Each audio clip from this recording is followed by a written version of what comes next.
So hey traders, welcome back to my channel. I hope आप सारे के सारे अच्छे होंगे। तो आज की वीडियो एक बहुत ही इम्पॉर्टेंट टॉपिक के ऊपर होने वाली है, जो है कि आप अपने चार्ट्स पर इम्पॉर्टेंट लेवल्स को कैसे ड्रॉ कर सकते हो। क्योंकि मैंने बहुत से ट्रेडर्स को देखा है जो कि मार्केट के इम्पॉर्टेंट लेवल्स के लिए किन्हीं यूट्यूबर्स या फिर टेलीग्राम चैनल्स के ऊपर काफ़ी डिपेंड रहते हैं। लेकिन एज अ ट्रेडर ये काफ़ी गलत अप्रोच है कि आप इतनी बेसिक सी चीज़ के लिए किसी दूसरे पर डिपेंड रहते हो।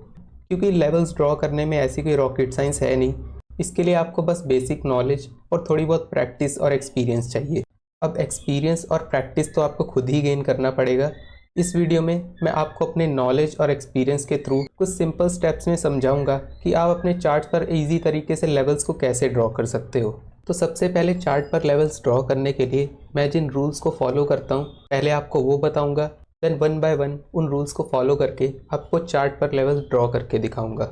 तो लेवल्स को ड्रॉ करने के लिए जो सबसे पहला रूल है वह है start with a higher time frame like 1 day, 4 hour या फिर 1 hour to draw major levels. तो सबसे पहली बात कि ये मेजर लेवल्स होते क्या हैं। बेसिकली मेजर लेवल्स होते हैं जो कि आपको चार्ट ओपन करते ही एकदम क्लियर कट लेवल दिख जाएं, जहाँ से मार्केट ने कोई बड़ा टर्न लिया हो या फिर कोई मेजर सेलिंग एरिया या फिर सपोर्ट एरिया हो।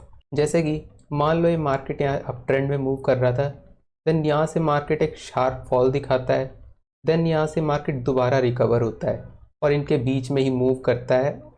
तो इसमें जो आपके मेजर लेवल्स रहेंगे जहाँ से मार्केट ने यू टर्न लिया है, तो सबसे बड़ा यू टर्न मार्केट में आया है एक इस लेवल से और दूसरा इस लेवल से, और इसके बीच का जो एरिया रहेगा वो हम मेजर लेवल ड्रॉ करने के बाद देखेंगे। अब हम चलते हैं अपने सेकंड रूल की तरफ, जो है तो मेजर लेवल्स के बाद जो आपको लेवल्स ड्रॉ करने हैं उसकी डिटेल में जाने के लिए आपको थोड़ा लोअर टाइम फ्रेम पर जाना पड़ेगा। अगर बिना लोअर टाइम फ्रेम पे जाए आपको क्लियर कट लेवल्स दिख रहे हैं, तब तक आपको लोअर टाइम फ्रेम पर जाने की ज़रूरत नहीं है। लेकिन इन दो लेवल्स के अलावा अगर चार्ट पर आपको और कुछ क्लियर दिख ही नहीं रहा है, तब आपको लोअर टाइम फ्रेम पर जाने की ज़रूरत है, ताकि आप डिटेल में थोड़ा मार्केट के लेवल्स को ड्रॉ कर सको। और जो थर्ड रूल है वो है क्लियर कट लेवल्स को ड्रॉ करने के बाद आपको उन इंपॉर्टेंट जोन्स को ड्रॉ करना है जहां पर कैंडल्स की सबसे ज़्यादा एक्टिविटी शो होती है। अगर आपको आवरली टाइम फ्रेम पर ऐसा कुछ दिख जाता है तब तो ठीक है, अदरवाइज आप लोअर टाइम फ्रेम पर जाकर इसे ड्रॉ कर सकते हो। अब जैसे इन मेजर लेवल्स को ड्रॉ करने के बाद यहाँ पर आपको कोई क्लियर कट रेजिस्टेंस या सपोर्ट दिख नहीं रहा है, तो ऐसे में हमें कुछ जोन ड्रॉ करने पड़ते हैं जहाँ पर कैंडल ने सबसे ज़्यादा एक्टिविटी शो की हो। जैसे कि अगर हम इस जोन को मार्क करें तो पहले मार्केट ने यहाँ पर रेजिस्टेंस लिया, देन यहाँ से ब्रेकआउट कर कर यहाँ सपोर्ट लिया, देन यहाँ पर हल्का सपोर्ट दिखाकर अगेन इस लेवल का ब्रेकडाउन किया। तो ऐसे लेवल्स को एक लाइन में डिफाइन करना काफ़ी मुश्किल होता है, तो अपने लेवल्स को थोड़ा सेंसिबल बनाने के लिए हम इन जोन्स को ड्रॉ करते हैं। देन जो फोर्थ रूल है वह है give priority to the recent price action. ये मैं आपको डायरेक्ट चार्ट्स पर क्लियर करूँगा। इस रूल को अगर मैं आपको ऐसे ही बताऊंगा तो आपको कुछ खास क्लियर नहीं होगा। तो अब मैं इन एक एक रूल को फॉलो करके आपको चार्ट पर लेवल ड्रॉ करके दिखाता हूँ। तो लेवल्स को ड्रॉ करने के लिए हमारा जो सबसे पहला रूल था वो ये कहता है कि मेजर लेवल्स को ड्रॉ करने के लिए हमें सबसे पहले एक बड़े टाइम फ्रेम का यूज़ करना है। देन उसके बाद लेवल्स की डिटेल को मार्क करने के लिए हम छोटे टाइम फ्रेम का यूज़ कर सकते हैं। अब बड़े टाइम फ्रेम पे आप चाहो तो 1 डे, 4 आवर या फिर 1 आवर में से किसी का भी यूज़ कर सकते हो। लेकिन पर्सनली मुझे 1 आवर टाइम फ्रेम काफ़ी पसंद है, क्योंकि इसमें मुझे मार्केट की डायरेक्शन और मेजर लेवल के साथ साथ कुछ इंपॉर्टेंट जोन्स का भी आइडिया हो जाता है। तो मेरा 70 to 80% काम आवरली टाइम फ्रेम पर ही ख़त्म हो जाता है। देन उसके बाद मेरे मार्क किए हुए लेवल्स में अगर कुछ एडजस्टमेंट की ज़रूरत है या फिर वो परफेक्टली मार्क नहीं है, तो फिर मैं अपने टाइम फ्रेम को 15 मिनट पर शिफ्ट करके उसमें कुछ एडजस्टमेंट करता हूँ, और अगर मुझे कोई और इम्पॉर्टेंट जोन दिखता है तो मैं उसे भी मार्क करता हूँ। अब जैसे यहाँ पर अगर हम मेजर लेवल की बात करें तो आपको ऐसे कौन से लेवल दिख रहे हैं जहाँ से मार्केट ने सबसे बड़ा टर्न लिया हो। जैसे कि मुझे ये एक बहुत ही इंपॉर्टेंट सपोर्ट जोन दिखता है, क्योंकि यहाँ से मार्केट ने काफ़ी बड़ी रैली दिखाई है। और अगर हम मेजर रेजिस्टेंस की बात करें तो वो कुछ इस तरीके से मार्क हो सकता है।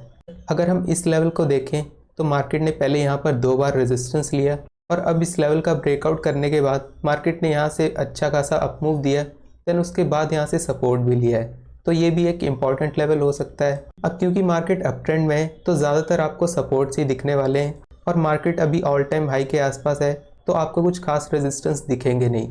उसके अलावा अगर हम कोई इम्पॉर्टेंट लेवल देखें तो तो ये एक लेवल मुझे इम्पोर्टेंट दिखता है। देन उसके बाद अगर आप इस लेवल को देखो तो यहाँ पर मार्केट पहले आकर कुछ एक्टिविटी शो करता है, देन यहाँ से एक अप मूव देता है।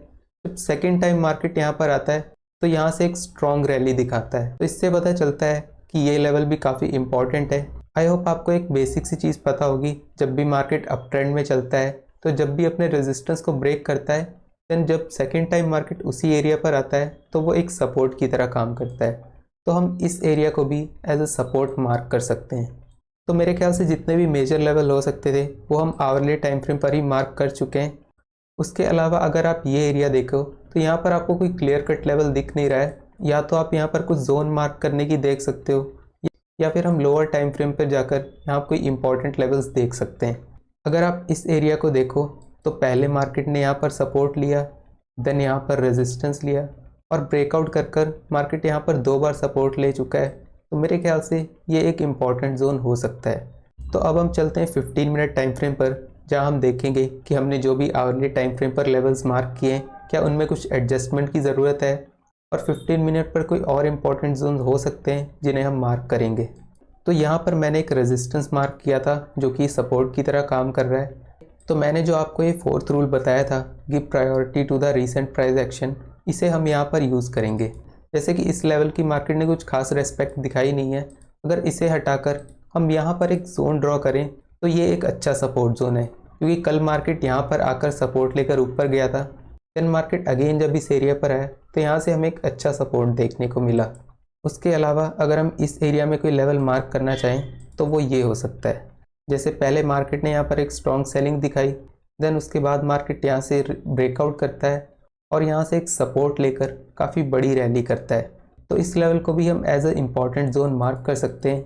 उसके बाद आता है 3rd सपोर्ट। जैसा कि मैंने 4th रूल में कहा था कि हमें रीसेंट प्राइस एक्शन को ज़्यादा इंपॉर्टेंस देनी है, तो पिछले कुछ दिनों में ये जोन काफ़ी इंपॉर्टेंट हुआ करता था, क्योंकि यहाँ से मार्केट ने 2 बार स्ट्रॉन्ग सपोर्ट दिखाया और मार्केट ने इसी एरिया से अच्छा खासा रेजिस्टेंस पे लिया।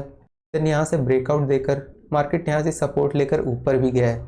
लेकिन अगर हम रीसेंट प्राइस एक्शन की बात करें तो उसके लिए फ़िलहाल मुझे ये एरिया काफ़ी अच्छा दिखता है। अगर इस सपोर्ट की बात करें तो इसे एक लाइन में डिफ़ाइन करना काफ़ी मुश्किल है, क्योंकि मार्केट ने यहाँ पर मल्टीपल टाइम सपोर्ट लिया है, देन यहाँ से एकदम से मार्केट ने एक शार्प बाइंग शो की है।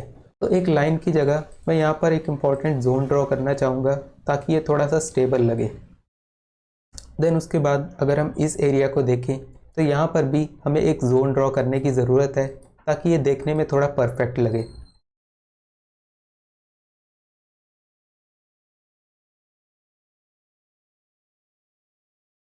यहाँ पर मुझसे एक एरिया मिस हुआ है जिसे मैं अभी मार्क कर लेता हूँ। जैसे कि यहाँ पर मार्केट ने काफ़ी बार रेजिस्टेंस एक्टिविटी शो की है, तो इस एरिया को मैं एक इम्पॉर्टेंट जोन की तरह मार्क कर लेता हूँ। तो मेरे ख्याल से एज ए इंट्राडे ट्रेडर इतने लेवल्स में आपका काम हो जाना चाहिए। इससे और ज़्यादा लेवल्स अगर आप ड्रॉ करने की कोशिश करोगे तो आपके हाथ में सिर्फ कन्फ्यूजन आएगी और कुछ नहीं। वैसे तो बहुत कम चांसेस है कि मार्केट आपकी इस रेंज से बाहर निकल जाए, लेकिन इन केस मार्केट आपकी रेंज से बाहर निकलती है, जैसे कि यहाँ से, तो अभी मार्केट ऑल टाइम हाई के आसपास है, तो इसके ऊपर लेवल्स को मार्क करने का कोई चांस नहीं है, हमें प्राइस एक्शन का ही वेट करना पड़ेगा। लेकिन अगर मार्केट इन केस आपके इस एरिया के नीचे निकलती है, जिसके चांसेस फ़िलहाल बहुत कम है, तो इन लेवल्स को मार्क करने के लिए आपको पिछले चार्ट्स का यूज़ करना पड़ेगा, जो कि हम आवरली टाइम फ्रेम के साथ शुरू करेंगे। जो रूल्स मैंने इन लेवल्स को मार्क करने के लिए फॉलो किए, वही रूल्स हम इन लेवल्स को भी मार्क करने के लिए फॉलो करेंगे। तो मार्केट में लेवल्स को ड्रॉ करने के लिए मेरे ख्याल से आपको इससे ज़्यादा और कुछ बहुत एडवांस सीखने की ज़रूरत है नहीं। आपको सिर्फ और सिर्फ ज़रूरत है बेसिक मार्केट स्ट्रक्चर और प्राइस एक्शन के नॉलेज की, और उसके बाद जो मैटर करता है वो सब है आपकी प्रैक्टिस और एक्सपीरियंस। अगर आपको बेसिक मार्केट स्ट्रक्चर और प्राइस एक्शन की भी नॉलेज नहीं है तो आप मुझे कमेंट में बता सकते हो, मैं उसके ऊपर भी एक डिटेल वीडियो बना दूंगा। सो आई होप कि ये वीडियो आपके लिए थोड़ी हेल्पफुल रही होगी। अगर वीडियो पसंद आई हो तो इसे लाइक करो और मेरे इस चैनल को भी सब्सक्राइब कर दो ऐसे ही एजुकेशनल वीडियोस और देखने के लिए। मैं मिलता हूँ आपसे किसी नेक्स्ट वीडियो में, तब तक के लिए बाय।